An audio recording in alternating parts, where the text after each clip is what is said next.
Good evening, everyone. Welcome to Talking Reds. It is Red Zone. It is Friday night. Myself and En's going to go through the week of Liverpool happenings. I've been on for a week. I've had a little break to myself, a little bit of time away. My night game obviously happened. Didn't do a reaction to that.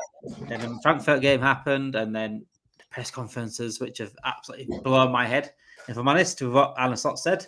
And we've also got Brentford tomorrow night as well. So we've got much things to talk about, and especially Arne Slot tactics. That is the main thing that everyone's talking about now.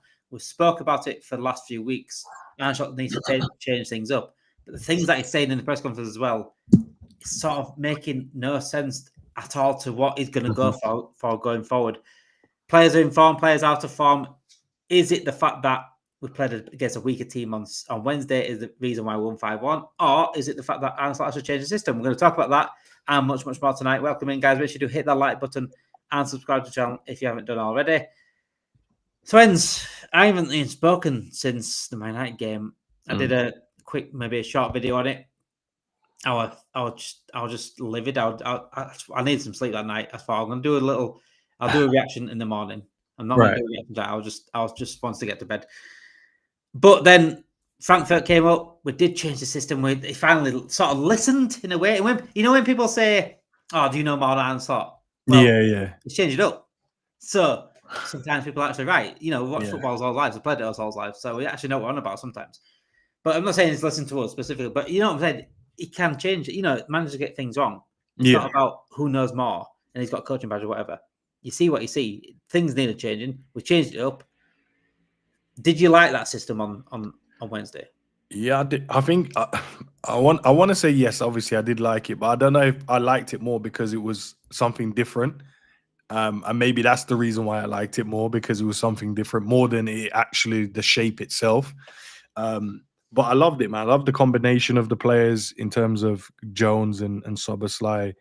I like the fact, obviously, Frimpong got injured, but I like the fact he got a start as well.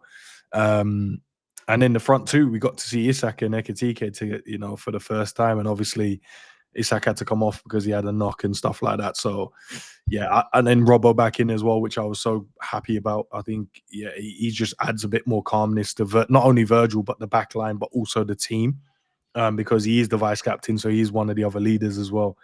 But yeah, I didn't mind it. I honestly didn't mind it. I thought, it was going to have a little bit of issues because obviously they're getting used to it and what areas they need to be in and when we're on the ball, when we're off the ball.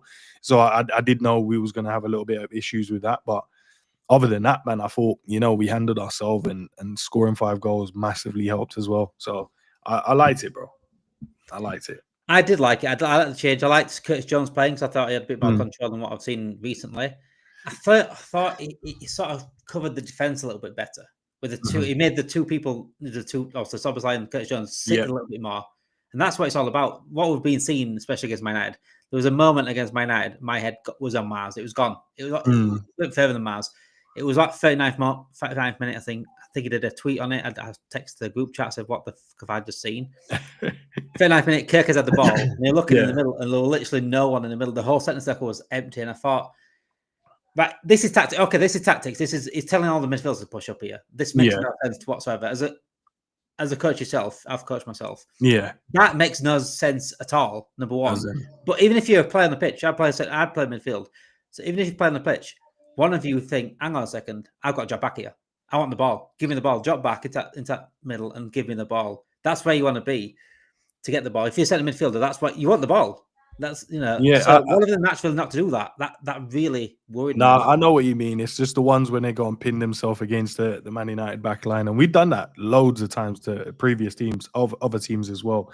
But yeah, even if you have a style and you have a system that you want to use, players sometimes have to think for themselves and go, but he doesn't have any options. I need to create an option, and I don't think the manager can go, "Oh, get back in your position." Yeah. You know what I mean? Because you can see that there's things. It's never going to work out, 100% of how you probably envisioned it working. So you come up with your tactics and like, this is going to work. But it's not always going to be that. There's going to be different things that stop it from working.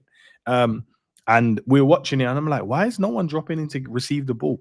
And even in the players' minds as well, I'm like, don't any of you got that little radar that goes off and go, if we don't make this pass, we could be in trouble here. Like, no one has that radar apart from like Wataru, the defensive midfielder that goes, I need to make sure that I need to protect. Even if you play as an 8, you still drop back there. If you see no one else dropping back there, you do it naturally. That's what a midfielder should be doing. Yeah, so it was just weird, and I don't know. Is he like one of those Pep Guardiola managers? You got to do my system the way I see it. I don't know if that's what he is, and I don't know how his coaching style is in terms of that. But yeah, it's just weird, man. And I said it, and I've said it to you as well. I said, but I missed the part when we had 2 in the middle. I missed the double pivot at the last season. At the start, we had a double pivot, and I could see the structure. After January, I didn't see it. And I was like, that's probably the reason why teams found it easier to get through us. But in that first 6 months, even though teams could break, but we always had the structure in front of it. So it was like they could break, but we was always in control of the break. They had to then run, but it was nothing. They had to turn back and knock it all the way back and reset again. I was like, yeah, that's what, when you have a double pivot in there, that's what it should. And we just don't run over to one side. We just go, right, if I'm here, I'll screen. And if they go across, then I'll come across, then we shuffle across together. But we went away from it. And it was so refreshing to see them do it again. And I was like, my point is now proven that we do that. We are a better team. It gives us more structure. Yes, there was moments when it was still looked a bit open, cool, but they haven't done it in 10 months. So I didn't expect them to get it right in the first half hour. But I think with time and going back to what we was doing before in the start of last season, I think we'll be back to doing what we're doing good. But if we're going to go 4-4-2, I think it would work. I think it's going to be such a problem. And then having Wirtz run, come off that right-hand side and then invert into the 10, one of the strikers dropping in as well. So it creates like 2 players. So you always have a little triangle, or you just have players so much closer together. And then it frees up that wide right side. And then, whether it's Frimpong, whether it's Bradley, they can just go. And then vice versa on the other side as well. So, I liked it, man. It's nice to see the difference in systems when we're attacking, when defending on Wednesday. We're like 4-4-2 when we were defending. And then when we went on attack, it was like 3-5-2. So Frimpong, Bradley pushed up. Wirtz came more inside, and Robertson went into like a back three, didn't he? Yeah. But he works with Robertson because Robertson, I think, is a bit more. It's experience, and it's the know-how of playing that sort of role for years. Kerkez doesn't suit that, dropping into that center. So for me, it doesn't work with Kerkez. Yeah. So whatever going forward, if we continue with that system, we can't play Kerkez. I do like Kerkez as well. I just think the system is not suiting him right now. Yeah, 100%. 100%. But again, it also makes no sense to not have that double pivot this year as much when we buy a proper 10. It even screams out more so to have that protection in front of the defense because and allow Wirtz to do his thing. It allows the 10 to know where they need to be. Because whenever you just got someone else from the midfield can then run into his positions, he's like, well, then I'll go here. And because Wirtz is intelligent, he'll run into different positions. And you're like, well, I don't need him coming deep to collect it. That's your job. Why are you so high, McAllister, Gravenberch, Szoboszlai? You guys should be back here and let him pick it up in those spaces. Because clearly he's the best at doing it, because that's the reason why he's created the most chances out of everyone in the team for the players. There's a reason why he has. So why are we running into his space, and then he has to then find different spaces, then he's dropping back to get the ball, and you're like, I'd rather you closer to goal, because him on the ball, honestly, he's such a pro, and I know he's going to get confident. He's going to get so much more confident, and everyone's going to see how dangerous this guy is on the ball, because you can't. His balance is ridiculous.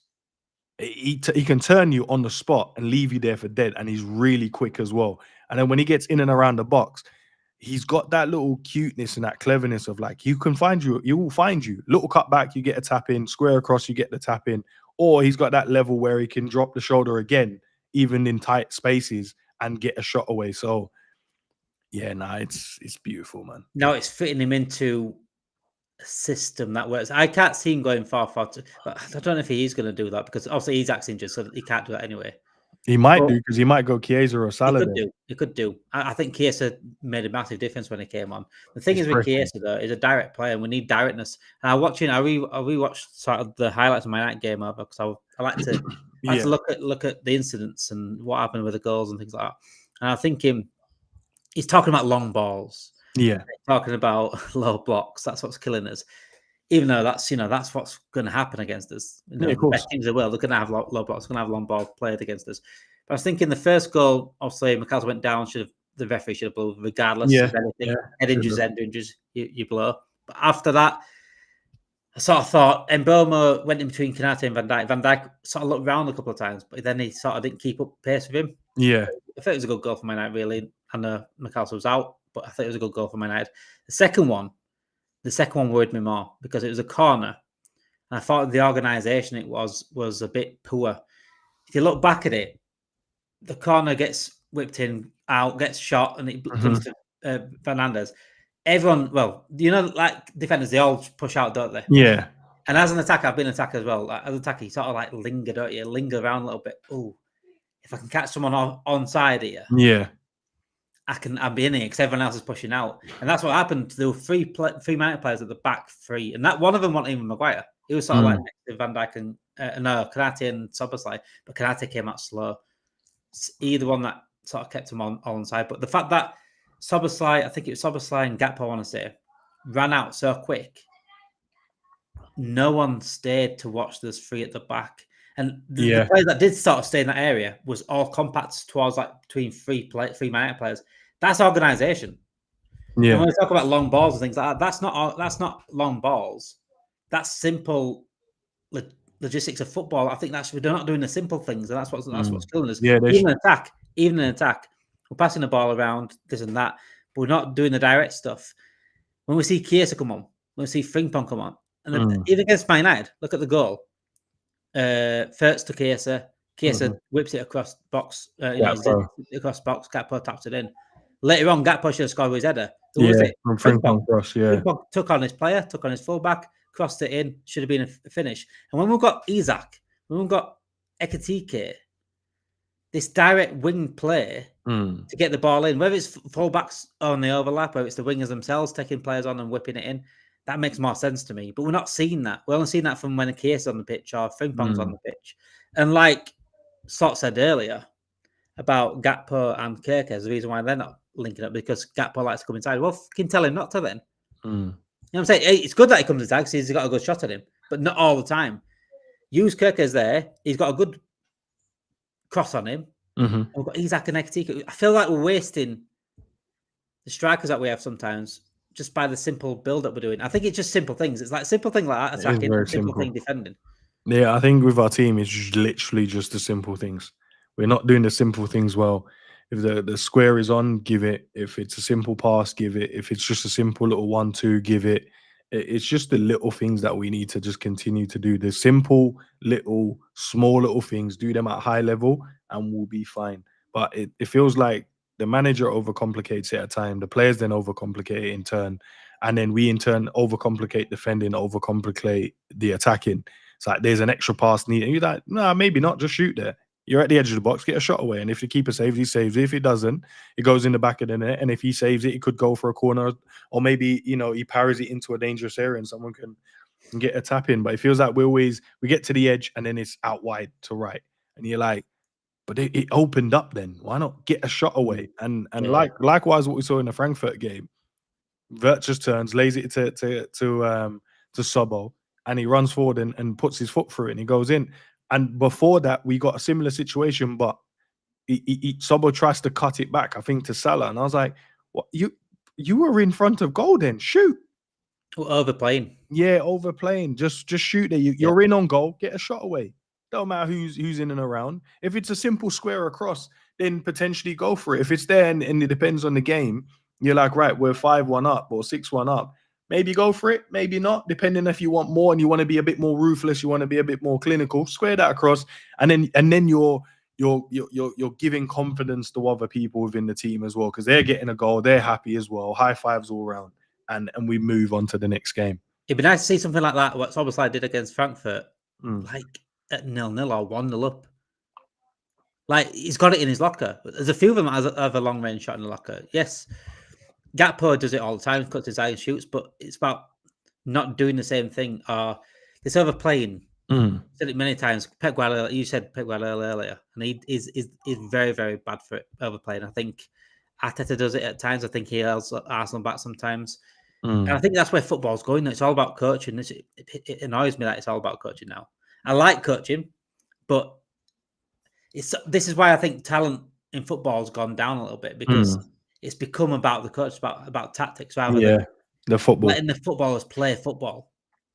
And they're not willing to, it's almost like usually if that was 0-0 or if that was against Man United, he wouldn't have shot.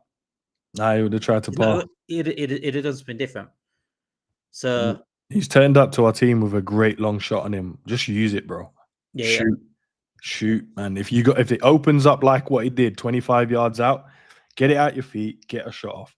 Obviously, if there's a simpler through ball to a striker or a simpler ball where you think we can work the angle and get it across the box for a tap in, better decisions. I'm all for the better decisions at all times. No matter what the score is, better decision is what I'd want to see. But yeah, but I also want you to take some risk. You got a good shot. You have a good shot. McAllister has a good shot. Gravenberch have a good shoot. Opens up like that, let it go and see what happens.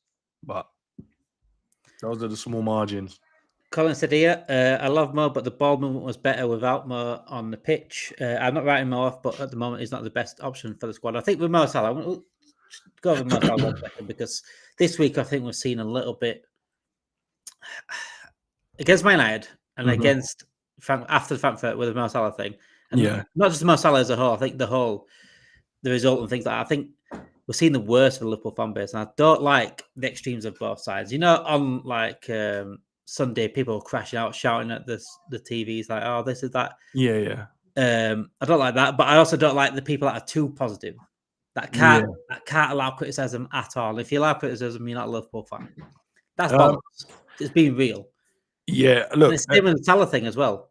Yeah, he deserves criticism for his performances. Anyone that's going out there and saying, "Oh, Salah's not finished and are going in abusive," there's absolutely no need. This guy deserves respect.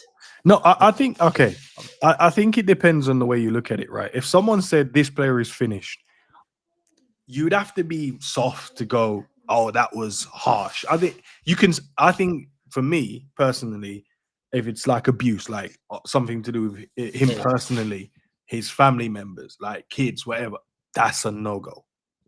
No, we won't have that. But anything personal, anything racist, whatever, we won't tolerate that. But you are allowed. If you say shit, mate, you just have to deal with that. It's not the end of the world. He didn't say nothing personal to you. That's not abuse. It's just someone voicing their opinion, and you can choose to take it or not. But then if they said, "Oh, go back to blah blah blah," whatever, then that's the extreme. You're like, bro, come on, what are we doing there? Stop doing that. That's uncalled for. But I feel like what's happened is, and like what you just said, you don't like when it goes both ways. You want to keep it in the middle. What's happening is I've seen a lot of people do videos on it, but no one's really showed any evidence of it, if you know what I mean. So I've seen people use, and he's getting a lot of hate, and I'm like, okay, no, not a problem. I don't read everything. I don't see everyone's messages, so I don't know. Maybe there is a bit of that. But if you're gonna then, as a YouTuber, content creator, if you're gonna do that, go out there and get some of those clips of people saying stuff, and then go, right, I want to just bring it to you guys as my community. What do you guys make of this? Because I think it's this, but I want to give you guys the benefit of the doubt to go and look at it yourself. Then we can go through it as a community and go, okay, I don't think that was bad. Or I think that was bad, or I don't think that was bad at all, mate. I think we're just being a bit too soft there. But when we've got so many people making videos that he's getting abuse, he's getting at that, but no one's really showing any evidence of it, I'm just like, am I taking your word for it? But then your word, I've seen you flip-flop in different opinions. I'm like, well, I don't know if you understand the meaning. I think the worst thing I've seen in terms of against Mo Salah is the fact that I think people are waiting for him to do something bad, and it's like jumping. I think what got me was, when he should have passed it across the verts, should have passed it, and then he brought it back to, I think, Man United, and he could have passed it against Man United. But I think he was right to shoot against Man United. By the way, I think he had a better chance to shoot at that point. No, one went. No, what was the against one? Man United. I'm sure I can't think what it was. It was favoured for him. Oh, no! The one. And that's why I said everyone can view football. He brings it down. And I'm like, the keeper has closed the near post off, but then Wirtz and Isak is going, just pass it to me, and I'm tapping it into. I don't think. I think it was a different position. I mean, Verts had an absolute tap in against Frankfurt if he passed it across. Yeah. I don't think he did against Man United, if that makes No, sense. but remember, remember the keeper is coming out. So I don't know if I face this way. So Mo's chested it down here, but the goal is literally here. So I'm waiting. The keeper's coming out. The defender is about to throw himself at it, but Verts is standing still, and Isak is just behind him in maybe 3 yards off. And they're both looking at the goal going, if you play this here, I'm tapping it into there. Yeah. And he goes, bang, touch, bang, volley, and he skews it wide. Yeah. In that moment, if he's made his mind up from early, there's not an issue there. The problem, I think, why I have an issue. The Frankfurt one, I was like, yeah, he should pass it. Yeah, he didn't. I think in the Man United one, I think it's not the problem that he shot. My problem was he didn't weigh up the opportunity. The ball comes in and he goes, bang, touch, shoot. And I'm I wanted you to kind of go, right, I'm out wide. Take a little split second, Just weigh it up. Right.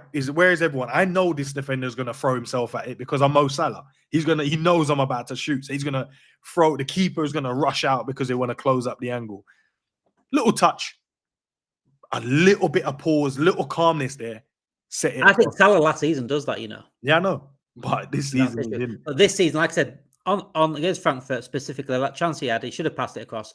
Absolutely. I mean, it made us. I still think he'll even looked up or even considered. I think he wants a goal, doesn't he? I think he wanted a goal. That's why he came on, saw everyone else scoring and thought, I need to score here.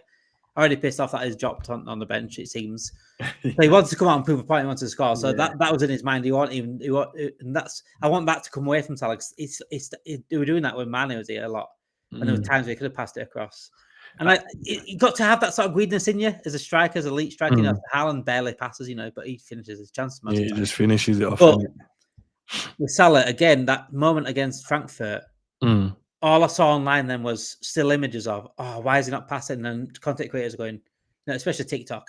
So I'm, what is it? What an absolute fraud. I can't believe he's passed that. But then literally, Chiesa did the same thing at the end. Chiesa did the exact same thing at the end. When he had two people going across. No, but do you see with the Chiesa one why I would say no? Because as soon as he played it, if you look at Chiesa's body, he made his mind up from early he was a shoot. Because as soon as before he goes to play, he opens his body. And I was like, he's trying to arrow this into that far corner. And I think Exika did one earlier as well in the game. But with Salah's one, I weren't mad at him not passing it. Yeah. Do you know what? I weren't mad. I was like, if he scores or not, we don't win. For me, it was in a combination of the games before Man United and Chelsea. The Chelsea one, he could have got 2 assists in that if he decided he wanted to. Gakpo was across for the tap in, and that's 2-1. The next one was Isak. He could have rolled it into for the tap in. He decided not to shot. And then we go fast forward to the Man United one. You're like, you could have rolled it across there. That's another goal for us. That's 2-1 up against Man United. Then we fast forward to this game. It wasn't the fact that he didn't square it. It was the build up. Great touch out wide, lays it in, lovely little 1-2, fit across, tapping, and then it's just high fives all around. It'd have been a beautiful team goal. Beautiful little team goal. That was more my frustration than the actual him shooting. Like him shooting, I'm like, it's like 5-1. Like, you know what I mean? Grand scheme of things. But then I was going, but now it's becoming an issue because you didn't do it against Man United when we could have been 2-1 up. You didn't do it against Chelsea when we could have gone 2-3-1 up. And now in this game, you didn't do it either. So why are you not passing to your teammates? They pass the ball to you every single time, but you're choosing not to in these moments. And then when the manager talks about small margins, he talks about set pieces, talks about long ball. And I'm like, there's small margins, but that is a small margin against Man United. Because if he squares that, we go 2-1 up. Do we win the game? I don't know. Like, whatever happens in it. But against Chelsea, he squares those two chances. We go 3-1 up. And then you know what the outlook. I ain't spoke to you for a while, have I? I don't think I spoke to you since we because I was ill, wasn't I? I was ill for a little bit before Frankfurt. I ain't spoke to you. I've not spoken to you since the Palace game. And then you know it's crazy because you lose the Palace one, you take it down the chin, you go, all right, cool, Palace, whatever. You lose the Galatasaray one, you're like, whoa, it's just Champions League game, innit? We got time, but it's not a Premier League game. But then you come to the Chelsea game, you win that 3-1. You go to Man United, you win that 2-1, and then you move forward, and then you go into the Frankfurt game. You're like, we win that. The outlook on everyone as fans is different, and it's the small margins. He does that, and I'm not putting it down on him that we didn't win. We didn't play well enough in those games anyway.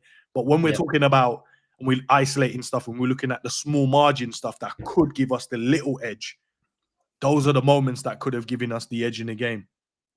We score those. He rolls that into Gakpo. He taps it into an empty net. 2-1 up against Chelsea. We're laughing. We were struggling, but we found 2 goals back. Then we ping it out to him again. He cuts in. Isak is begging him for a tap in. Isak's like, yep, keeper's at the goal. He goes to shoot, smashes it over the bar. Next one, he cuts in again, smashes it over the bar, and Wirtz was waiting for it. And you're like, those are the little small margin. And in Man United, the same thing. But the Frankfurt one, bro, if I'm being honest, I don't have an issue with that. I was just like, I just wanted it. I wanted us to score because of the how 5-1 up as well. So it didn't really matter in the end. But I think with the Frankfurt one, right, I want to go on what Slot said the other day in the press conference after the game. He said about the opposition. What helped us in this game? What's different to what we've seen in the last 4 weeks is the fact that the opposition have played sort of the way we want them to play. And I don't like that. I do not like that. That's on a logic point of view, that makes no sense to say that, because what you're doing is saying, right, everyone, play this way, and you can stop us. Yeah, no, he did turn around and say today in the press conference that he meant it more as of a compliment to than anything. And I was like, all right, I'm fair enough. But I know you did. I know you meant it as a compliment, but I also know you meant it in a little dig way, because you don't like how the teams in the Premier League are playing. You don't like Glasner either, because he spoke about Glasner speaking to Frankfurt. Then I was like, okay, how did you know that? He said, I heard the staff talking about blah blah blah, and I'm like, so it was a little dig, but it was also a compliment. But he's not gonna fool me, because I know he doesn't like the way the other teams have been playing. He wants everyone to play football. He's a Dutchman. He wants them to play the ball on the ground and play entertaining football. He said he wants us to play entertaining football. So when he's talking about there's 178 long balls we faced so far, Man United played 59 long balls, I'm like, I hear it, bro, but that's the way that when he's talking about set pieces, and we go back 2 set pieces against Frankfurt. Well, that's pretty much won us the game, that, because 1-1 it's any player's game, but we'll get 2 corners, 2 brilliant headers. By the way, the marking in the box was Virgil free run and Kanate free run. Kanate free run, but this is what I'm saying. That's why I don't like to talk about set pieces. I've got Arsenal score set pieces. So what? They score set pieces. At the end of the day, Arsenal are winning games and top of the league for it. So and also, they put the ball in good areas as well, because I think the corners was really good. I think we need to put them more on top of the keeper a bit more than what we have been doing. Put them on top of the keeper. Don't put it in an area where it's a gamble and as if we're strong enough in the tussle to get there. Put it on him and we'll get there. Put players on him, put it in that area, and we have runners that can go and attack it. We need it. Really, when I take corners, I aim for like the edge of the 6-yard box. Right where the keeper wants to come out, but it's a bit too scared for him to come out. So if he comes out and he misses it, he's knackered. That's the best place to put it. And I think when we've got Virgil, we've got Kanate, great in the air. Isak's great in the air as well, by the way. We've got players like that, so good in the air. It makes no sense why we're not such a massive threat from corners. I'm surprised that Kanate doesn't score them anymore. I think he needs. I don't know if he gets to the end of them, but he just doesn't direct them properly. Yeah, that's what I'm saying. And that was actually a good. But is he always going to get a free header like that, where he's running onto it and there's no one's knocking? That's why you got to put it in those spaces that it's easier for us to attack it. You can start out further, and then you can make those runs. You put people on top of the keeper, and then they have to then put people on top of. They have to get there as well. So you take players out, and then you leave a massive room to run into to attack it. So I think we need to. Not worried about the goal drought. It seems a lack of willingness to follow runners in defence that more in the past would have given everything in defence, even if not scoring. It's the defence is absolutely key, and Klopp mentioned this in the interview with Stephen about how important it is to defend as a team. Yeah, when you don't have a team that's not defending as a team, then this is where gaps are created. And what my problem was I saw it against Chelsea. So I've spoken to you since the Palace game, I think. Yeah. I saw against Chelsea was what I noticed in the 4-2-3-1 that we've been playing. And in fact, actually, thinking about it, I'm sure he did it the other night against Frankfurt. You know, this press, that we don't really have a press anymore as much. Yeah. We did it a little bit against Frankfurt, but I've noticed it's just dominates Oberstein on his own. Yeah. That's you've noticed that. Games have been, games. And go back to the Caicedo goal against us. That came from that. Caicedo It was like 3-against-3 in the midfield. Caicedo, I think, did they play Gusto in midfield that day? They didn't they? Yeah, Gusto tucked in Enzo, as an extra midfielder. Yeah. Yeah. And I think McAllister had Gusto, Gravenberch had Enzo, Caicedo had Szoboszlai had Caicedo. And then Caicedo goal, Szoboszlai shut down the defence, and Isak and Salah wasn't doing it. But what that did then is Caicedo was on his own. Caicedo found the ball, 1-2 with Gusto, and put it in. This, I don't feel like we're pressing as a system. And that was what Klopp based his whole attack on, was pressing from the front. Everyone do it together, team press. And people say, oh, you should be pressing all the time. You don't press all the time. No. If you've been a manager or coach, you do not press all the time. You won't have the energy to press all the time. You press in spells. You press smartly at times. Because if you press all the time, the defense reads what you're doing. They'll know you're going to come onto you. You press at times, but what you do when you do press is you press as a team. You can't press as Szoboszlai. And I saw it against Frankfurt, but I think it worked against Frankfurt because I said before the match, Frankfurt cannot defend. I said to everyone in our group chat, I said, Frankfurt can't defend. We should be winning time because they can't defend. Simple. And I think Man United can actually set up defensively well. Frankfurt can't do that. I said, there's no way we're not winning time because of that. Now against Brentford, it's a different story now. Do you want to see it press, or do you want us to hold back? Do you think? I like the press. I like the press. It felt like there was a resemblance of the old Liverpool where we was pressing them in the ball and they kept kicking it out, and then if they got a chance to actually kick it out, they kicked it back to us because we just isolated them, and it was like anywhere will do at this point. The keeper kicked it out loads of times. Their left back kicked it out low. Their right back centre back was looking for passes. There was even once when they slightly broke out of it, but because they've been pressed so much, they started panicking. And there was one when they broke into the half, and then I think he tried to set it out to the right back, and he played it behind him, and it went out, and it was just, and then you could see their frustration. Like, we finally got out of their press, and we still made a mistake here. So I liked it. Chiesa came on with bags of it. He was pressing like a crazy man.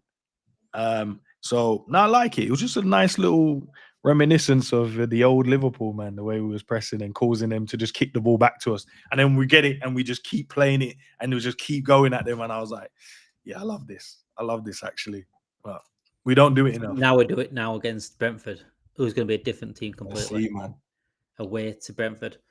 They played really well on Monday night. I know it was West Ham.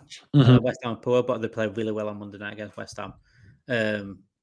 I'm just interested to see if we keep that formation against Brentford. 4-4-2. 4-2-2 sitting. I don't know if we will. I hope we do. I think 4-2-3-1 is absolutely fine, but he needs at least one sitter. The only reason why I don't want to go back to that formation is because it allows us to go back to the old way. I think the new way, sometimes when you find something, you go, right, that looks good, let's try this again, and you get that little energy, that little kick of energy where you're like, ooh, this is interesting, let's try this again. But when you go back to the old way, you go back to your old ways, and the old ways is Virgil having the ball all the time, and then he puts his foot on it, and then we take our time and we play it to Kanate, and everyone goes all the way up, and then there's no options, and we turn back, give it back to the goalkeeper, then we go back to Virgil, and then we stand on it again, wait for them to press, and everything's so slow for them, and the team could just sit in their shape, and then if we make one bad pass, they're onto us, and then we're in trouble. Where this one allowed us to just have options, players in nice, close to each other, 1 and 2 touches. Jones was getting on the ball as much as he possibly can, and then I want to keep what we was doing. Honestly, I want to keep what we was doing. Simple change then. Isak is not going to play. You just play Case instead of Isak. Yeah, if he's not, but he said he's touch and go. I don't know what that means. I was looking for some pictures to see if they put any training pictures out, but they didn't. So I don't know if there's if he said he's touch and go for him and Ryan. So fingers crossed they're fit. Maybe not fit to start, but they're fit to be back in the squad. So I'm hoping at least we have those on the bench waiting to go. A good evening, Brethren Kappa. Are you doing well, my friend? Hope you're doing well. I can't be confident going to Liverpool games at the moment, and that's the Frankfurt one was because I think Frankfurt is that bad at the moment defensively. I think they were there to be got at. But if we do see that change, and if we continue with that change now going forward, where it's much more stable, it's funny how we play more attackers, but we're much more stable defensively. Yeah, but that's because you leave the double pivot, don't you? And the double pivot just controls everything, and they keep it between them, which then you go and press it, and then you got Virtus making these intelligent running behind, and then you're just like, if I go and close them, I don't know where this guy's picking. He's picking up these random spaces, and then they'll find it, and they kept finding him in those spaces, and then because he's got the ability to beat a man 1v1 as well, he just caused a lot of problems. So you don't stick a twist, yeah. We need players that can set players on. That's what I do like Frimpong. I know he got injured, but I do like Frimpong because he's direct at a player. He tries to take on his fullback, and he gets the ball in. And that's we're lacking that massively with Mo, because obviously he's not like playing him on Mo. And with Gakpo, it just cuts in the showers and shoots anyway. Doesn't really use his wing back much. But yeah, I think regarding tomorrow, I think we need to see something similar at least. Whether he goes back to 4-2-3-1 or not, and he's at least one or two sitters there, and let the rest do their thing. Yeah, let Wirtz do his thing, because we've seen now it's double away or what. Whether you want to put on Wirtz, he's not actually played bad this season. I don't know why people. You can tell it's either rivals or people that just haven't watched. It's only rivals and people that don't actually watch a full 90 minutes of a Liverpool game. He's not actually played bad this season. He's not been Wirtz, but he's not played bad this season. Now he's got his 2 assists. I'm so happy for him. He could have had 5 in the game. Chiesa should have taken the opportunity he gave him as well, and he didn't. And I think he gave one. Was it Ekitike gave one too? Yeah. No, was it someone else? No, he rolled it to Dom, and Dom tried to cut it back to Salah, and Dom should have shot. Yeah. Who would you guys start if Isak's not fit? Chiesa or Salah? Right now, Chiesa. But I'm for Salah getting. If we're gonna go with the 2 up front, Salah doesn't deserve to start based on merit and based on performance right now. But I want to see that at some point. A little bit more now. I want to see that at some point. Him playing, because I've called for this for ages. And I know last season he had an amazing season. The system was built around getting the best out of him. That's fine. But I've said if he wants to have longevity in this team, you got to play him through the middle. You got to get a system. He's not a wide winger. He's not a wide winger anymore. That's what we've been playing him this season, and that's why I said that's why I wasn't going all in on Salah this season, because I think the system wasn't suiting him. It's a bit like Kirkes at the moment. Kirkes has been poor, deserves the bench, absolutely. Salah deserves the bench, absolutely. But the system right now is not suiting what they are as players. Salah, 2017, 2018, absolutely. He could take on his player. He can run at a player, the pace, the power to get past play. But he's not that player anymore. He's worked on. That's why he's become more of a creator as well, because he likes to be. He sort of took his pace off a little bit and started being that sit back a little bit and start creating things from deep. And I do think that we need to see a system that suits Salah a bit more, which could be this. But again, he still needs to hold the bench right now. Yeah, I think that's what it is. I agree. But yeah, it would have been nice to see him in a different system. Did you watch the Klopp interview? Oh, yeah. I found it very interesting when he was asked about, why he left, about being tired and things. And I think it sort of proved a few of us why he did it. Because he kept mentioning budget, didn't he? Yeah. He was like, I didn't know we could even have this budget. I think it's quite clear that we could have had this budget a few times, but we opted for other things. I think that he came in and if he would have been the one that come in now, we might have just done some amazing stuff right like now. But I think he came in at a time when there was too much to do. So he came in when we didn't have a team. Training ground was not great. Stadium needed revamping, and he touched on that as well. He said, when we came for pre-season when he was Dortmund coach, and he said he went in the changing room and he was like, is this it? Like he was a small, and obviously his excitement for like, I'll come into the Anfield ground, and because he's heard so much about it. So I felt like we had so much to kind of do. So he came in a moment when they wanted to help the team, but they also wanted to build the club up to this point that we're at now, where we've got 3 new stands and a beautiful training ground and the squad healthy, and we put ourselves in a position where now we can spend a lot of money because we're now financially in a great position as well. And it was just unlucky that Klopp was the guy, and I'm sure they could have probably dished out a little bit more from time to time. I want to know what was said in that meeting though, because it was the meeting that sort of decided, and I knew it was the meeting. I said many times that I bet it's that meeting that he had in November time. I think it was supposed to be that in the meeting. It was after that. That's when he came out and said, "I'm going." I think that meeting, he's got told, "Look, we're not going to spend much next year." When they thought, "I can't do it again." I've been working on string budgets for a long time. I'm literally tired of it all. I think that was like the sort of the cherry on top of him wanting. I think there were little things that were annoying him at the same time, like the referees, the time, the ass swapping off constantly, the pressure of being a manager alone. I think that meeting alone, and he must have got told like, "We're not going to spend much next year." And he thought, "It's not a rebuild as such, but I can't do it anymore. Like, just let someone else take the reins." And we saw it happen actually. Slot got one player in, £10 million. Well, he did get Mamardashvili as well, but we loaned him back out. Didn't we? Yeah. I don't know. I don't know if that was the reason. He just said he was tired, and I get it. He just couldn't do it anymore.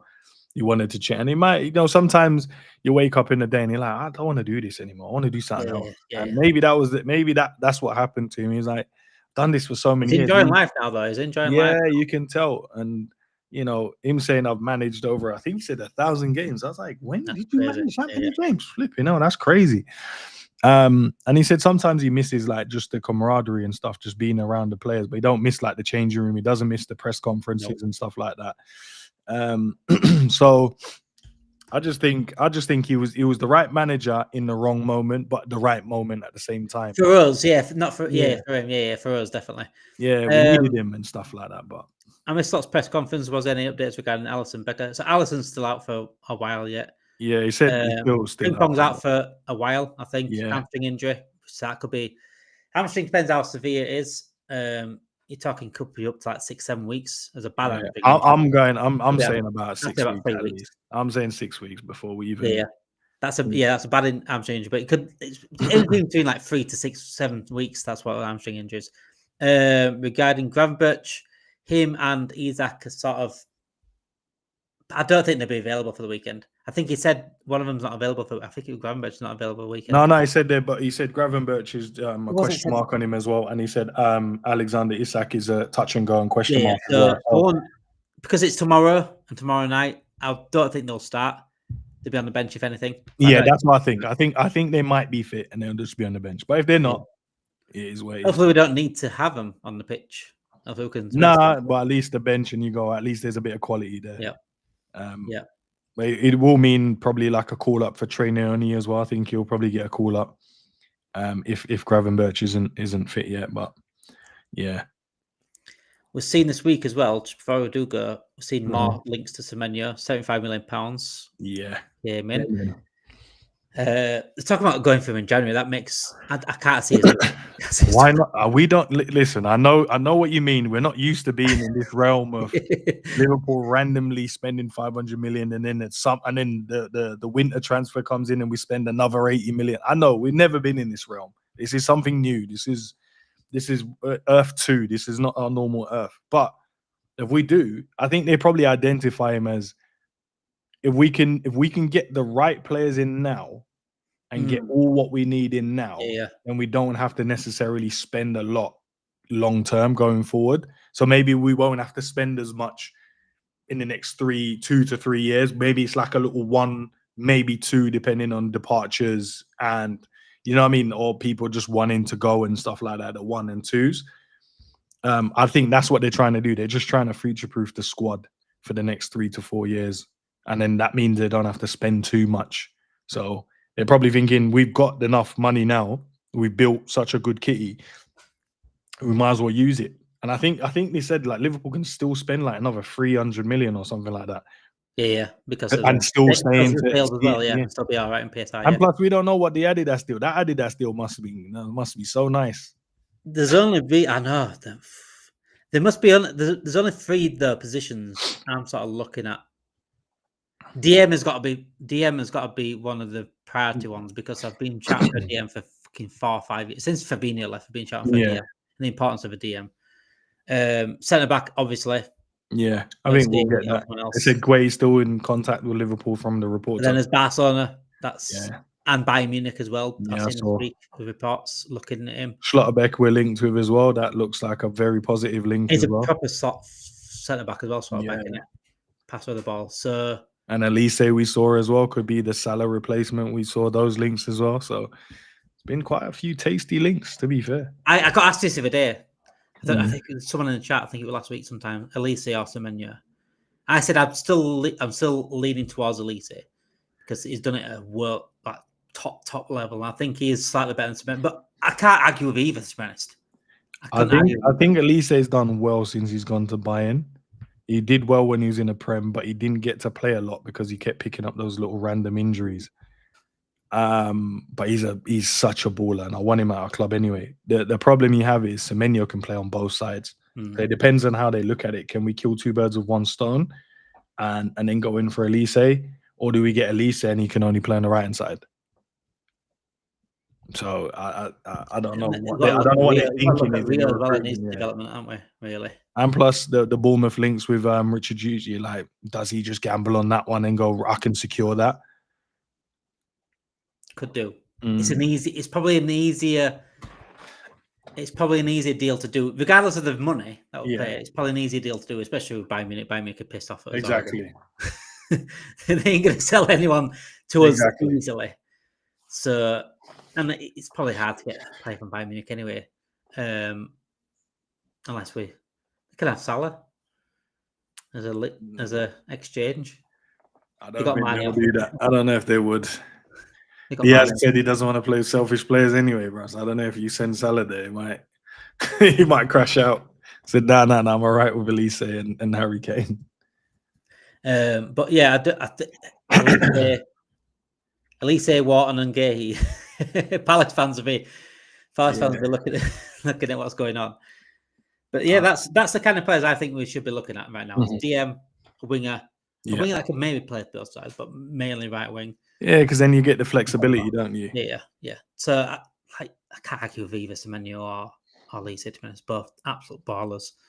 But we need direct wingers as well. Not just you need, and that's what Semenyo is. He's a direct powerhouse, shoot left foot, right foot, play off both sides, can carry the ball really well, links play, can create, can score. So yeah. But big game tomorrow night against Brentford. I know we've got a win and it stopped the 4 losses in a row, but this one means a little bit more because it is the Premier League. It's nice to get a win back in the Champions League. 6 points, it's decent. We're going to get through in the Champions League regardless, whether it's through playoffs or top 8 or whatever. We're going to get through regardless. So it doesn't really bother me as much if we drop points in the Champions League at certain parts. But we have got Real Madrid in the Champions League next, so that's going to be an interesting one. That's going to be a very interesting one. All their players are back. Calvin Howard's back. Trent is back. With Trent there. Who else is back? Hoyson is back. All of the players that's been out injured, they're all back. Bellingham's just got back as well. Bellingham just got back as well. So yeah, we're going to get a full strength Real Madrid coming to Anfield. So we definitely need to improve massively going forward. Frankfurt, yes, we improved massively because the change system. We saw a different change, but I think as well, I've got my level head on and think, Frankfurt are that bad defense. I said it before the game. That bad defensively, we could score at least 3 goals tonight. I said that to everyone. But I need to see more tomorrow. That's what I need to see. If we see tomorrow, then I'm confident going forward then for the rest of the season. But if we go back to that boring, lethargic, slow football, open, easily cut through like a knife through butter, and not creating money chances for our strikers, then my confidence drops back down again. Right now, I think my confidence is low, but it's like steadied away. It's sort of steadied away because of Frankfurt. It's not going any lower, but it can go back up. If we get a win tomorrow and a better performance, then it can go. I think if we tick off like Mo getting a goal, getting some confidence, I think Robbo playing, the manager keeping the system the same, I think all of those would be good triggers in a positive way. And I think that's when everyone will be like, okay, a bit of calmness now, bit of calmness. Who have we got off the Brentford? It's not Champions League straight Palace. I think it's Palace. In the cup, innit? Yeah. Yeah, and then I think it's Real Madrid. Or then Man City, innit? Man City's after. I think Villa is before that for some reason. Is Villa before that? Just give me a sec. I'm just going to quick check. So we've got Palace, obviously, in the cup midweek. Yeah, Villa at home. Real Madrid at home, then Man City away. Okay, so we got midweek cup game, weekend Aston Villa, midweek Real Madrid, and then weekend Man City. Away. And Villa are picking up form now as well. Yeah, let's see what They happens. were poor at the start of the season, but that should pick up form. I think they've won like 4 or 5 in a row now. Villa, so 4 out of the last 5 or something. They beat Tottenham away, didn't they? We always flipping getting all these teams when they're hitting form and when we're not in form. Always. Real Madrid, the one's going to kill me. You know that week, Real Madrid at home and then Man City away. We beat them 2-0 both last time. I'm sure they're going to want a bit of revenge, but we beat them 2-0 both of them last time round. And I'm sure Aston Villa was in that run as well. Last year. Tough run that way. I remember that run. Like that run could go the same, or it could be the complete opposite of what we did previous. But I'm hoping after this win, pick up another win, hopefully another win against Palace, and then we can get that little ball rolling and the confidence will be there, smiles will be back, bit more freedom in their mind and stuff like that. So let's see. So it's all on you, Liverpool. It's all on you, Liverpool. Yeah. And I've got to decide our moods over Christmas. So yeah, make sure you get the performance and the win tomorrow. Yeah, also against John Lenton and Kelleher tomorrow. So yeah. Right, thank you for watching. Make sure you do hit that like button and subscribe to the channel and go across to ends as well. Subscribe to this channel. Have a great weekend, guys.